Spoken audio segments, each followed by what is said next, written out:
AMALearning, you're about to. Specification Point 3.14. Explain monohybrid inheritance using genetic diagrams, Punnett squares and family pedigrees. To successfully answer any GCSE questions linked to this topic, you will need to be able to use genetic cross diagrams to predict the outcomes of inheritance. Now let's explore monohybrid inheritance, which involves the inheritance of a single characteristic determined by one gene with two alleles. This concept helps us predict the likelihood of traits appearing in offspring. What is monohybrid inheritance? Monohybrid inheritance focuses on a single characteristic controlled by one gene, such as flower color in pea plants, fur color in cats, or color blindness. Each parent contributes one allele for the gene to the offspring. Both the mother and father have brown eyes. What will the eye color of their children be? The best way to do this is to use a genetic cross diagram to predict the outcomes of inheritance. Let's go through the steps. Step 1. Draw a Punnett square to represent the alleles from each parent. Step 2. Complete the cross by combining the alleles to show the potential genotypes of the offspring. Step 3. Identify the resulting phenotype's physical traits based on the dominance or recessiveness of the alleles. Step 4. Calculate the probabilities, ratios, or percentages for each phenotype. Let's apply this learning to an example linked to mice. A gene controlling fur color has two alleles.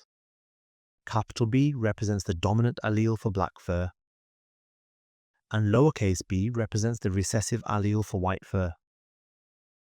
The black fur mouse in the picture above has a heterozygous genotype. Capital B, lowercase b.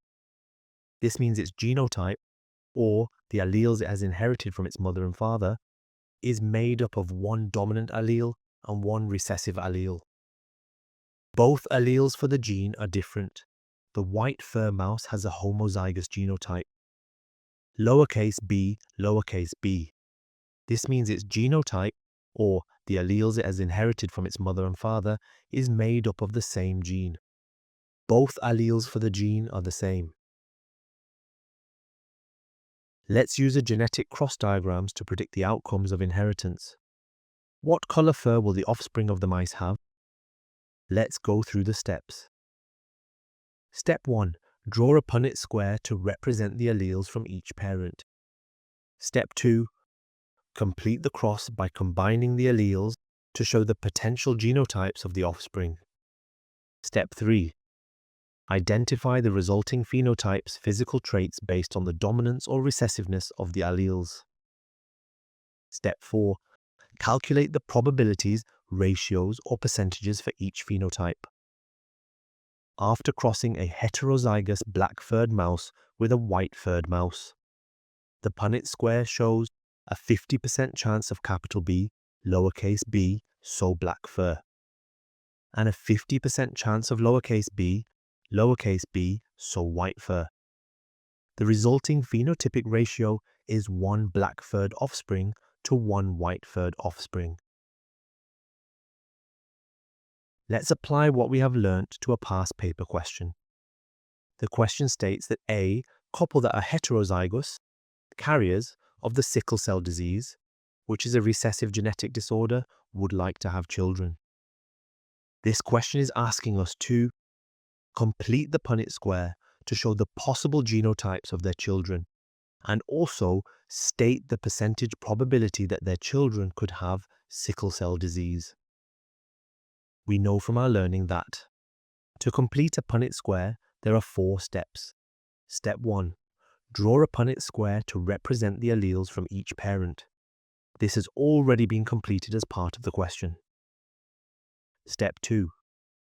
Complete the cross by combining the alleles to show the potential genotypes of the offspring. This gives us the following genotypes: capital D, capital D, capital D, lowercase d, capital D, lowercase d, and finally lowercase d, lowercase d. Step 3. Identify the resulting phenotypes. physical traits based on the dominance or recessiveness of the alleles. In this case, child 1 is normal in that the child does not carry the recessive allele. 2 children are carriers of the recessive allele but do not have sickle cell disease. 1 child has sickle cell disease as the child has 2 recessive alleles. Step 4. Calculate the probabilities, ratios or percentages for each phenotype. 1 in 4 children have sickle cell disease, which equals 25%. If we compare our learning to the mark scheme, we would have got the marks outlined in every single bullet point. So full marks. Well done. If we compare our learning to the mark scheme, we would have got the mark for part 1. And we would have got the mark for part 2. So full marks. Well done. Let's apply what we have learnt to a past paper question. This question is asking us to predict, using the Punnett square, the percentage probability that this genetic cross will have offspring that produce green-coloured peas.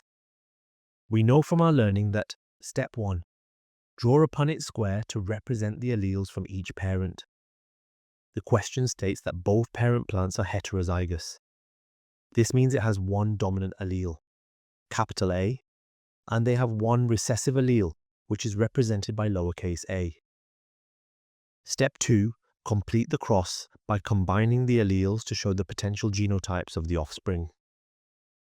This gives us the following genotypes: capital A, capital A, capital A, lowercase a, capital A, lowercase a, and finally lowercase a. Step 3. Identify the resulting phenotypes. Physical traits based on the dominance or recessiveness of the alleles. 3 peas are yellow and 1 set of peas will be green. Step 4. Calculate the probabilities, ratios or percentages for each phenotype.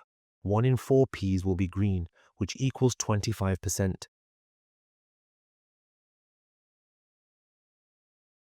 If we compare our learning to the mark scheme, we would have got 3 marks out of 3. So full marks. Well done.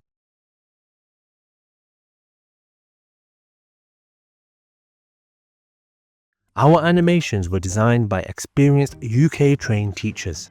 We have been achieving amongst the best results in the country for many years, and we decided it was time to share our success. Have you just AMALed and want to AMAL some more? Don't forget to like, subscribe and share to keep yourself up to date with the latest uploads. AMALearning, you just did.